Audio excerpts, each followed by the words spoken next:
So here is your first look at a retail and fake pair of the Nike Air Jordan 4 Military Black. Can you tell any differences between these two?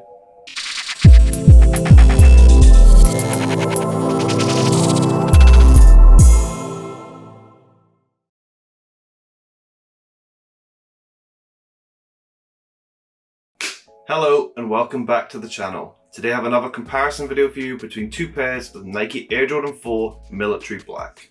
Here is the retail one that was purchased from Nike, and this is the fake one on the left, and I'll just be showing you some of the differences and what to look for if you're trying to purchase a retail pair.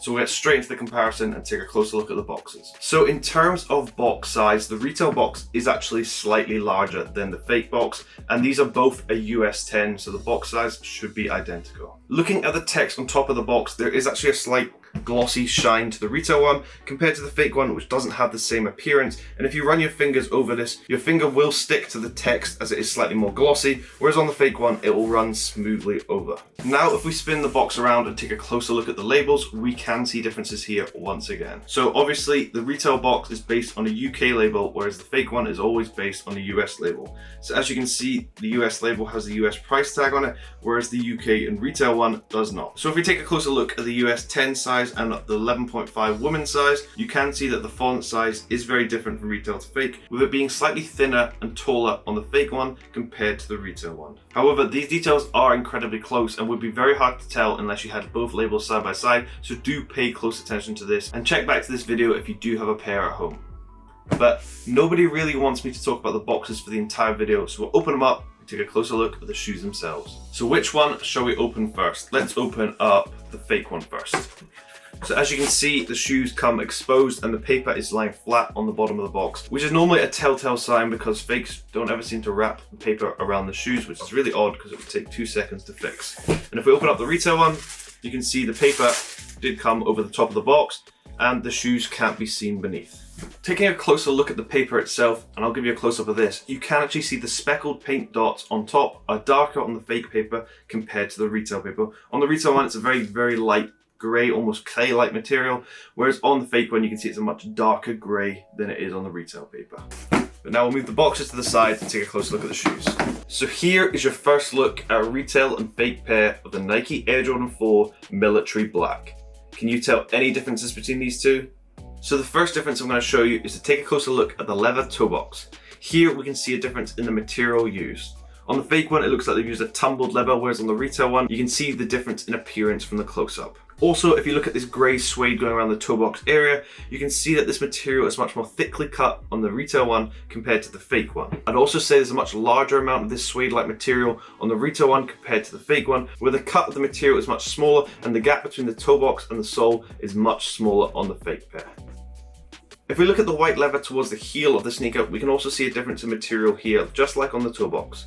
So if I show you the close up here, you can see that this leather towards the heel of the sneaker is much more tumbled on the fake pair compared to the retail once again. And from the close up, you can see that this material appears very different from retail to fake. Also from the side angle, if I give you a close up of the suede, you can see how different it is from retail to fake. In terms of colour, I would say the retail one, the suede is much lighter than it is on the fake one. The fake one's giving off a kind of green vibe. Also, I would say the suede is very different in length from retail to fake, but I would actually say there is more glue stains on the retail pair than the fake pair, but I do actually prefer the colour on the retail one compared to the fake one. Looking closely at this rubberized panel here and looking at the stitching just beneath this, you can see differences between the retail and fake. So if I give you a close-up of this, you can see just how messy the fake stitching is compared to the retail one. On the retail one, you can see it's single stitched all over, whereas on the fake one, you can see it has overlapping double stitching, which just looks a little bit messy compared to the retail one, which is actually done very cleanly. Taking a look at the heel tab of both of these shoes, there isn't actually much difference between the Jumpman logos, but what you need to look closely at is the stitching just above. So if you look closely at the stitching just above, you can see differences between the retail and fake. On the retail one, you can see the stitching is much closer together than it is on the fake one. On the fake one, you can clearly see there's a gap between the two stitches, whereas on the retail one, you cannot see this as cleanly. If we look at the underside of the tongue and take a closer look at the Air Jordan label, we can see differences once again. Above the J-O-R of Jordan, you can see that it has double stitching on 4 of the stitches. This occurs on both sides of the retail pair, whereas on the fake one, if I turn this over for you, you can see it's only single stitched above the JOR. So this is a very small detail that you have to pay close attention to because it's a telltale sign that your pair is fake or real. Looking at the mesh cage on both sides of the shoe, there is actually a slight difference between the two, and it's in terms of color. On the retail one, it's a more crystal white than it is on the fake one. On the fake one, it just looks a little bit dirty and used, and I can promise you, both of these are dead stock and they've never been worn.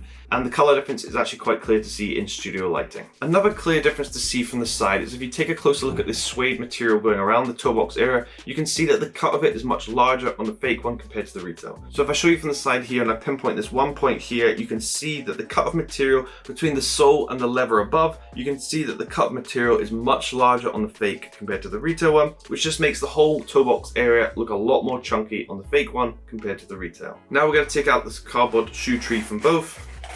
From the retail one, and here is the fake one, and I'll give you a close-up of this. On these shoe trees, you can see that the indents and markings on them are much more indented on the fake one compared to the retail, and if you turn it upside down, on the fake one it says die-cut sock liner, whereas on the retail one it says molded sock liner. So there is a difference between the two. It looks like they've just tried to copy this from other models where it does say molded sock liner on the retail one. So pay close attention to the cardboard shoe trees, because if the details are really close on the shoe, the details inside the shoe can be very different. So the most noticeable difference on the right shoe is actually this grey rubberized material here once again on the side. And if you look towards the bottom of it, you can see that a cut of the material on the fake one is peeking through the gap in the middle of this rubberized material. Whereas on the retail one, you can't see this cut of leather material coming through the inner cage gap. It covers it perfectly. The only other difference I would note is actually the general shape of the shoe.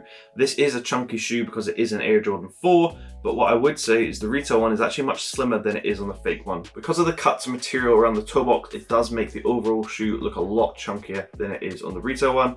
So it's just something you should pay attention to. If your shoe is just looking overly chunky towards the toe box area, there's a big chance it's fake. But thank you very much for watching. I hope this video has helped you if you are trying to purchase a retail pair, because this shoe, in my opinion, is really, really nice. It's just like the Nike Dunk Panda, but for Jordan 4s. It's an everyday wear and it's just so simplistic, but it looks incredibly clean. Let me know down below in the comments if you picked up a retail pair. Thank you very much for watching. Please like and subscribe. Helps me do more comparisons just like this. But hope you have an amazing day.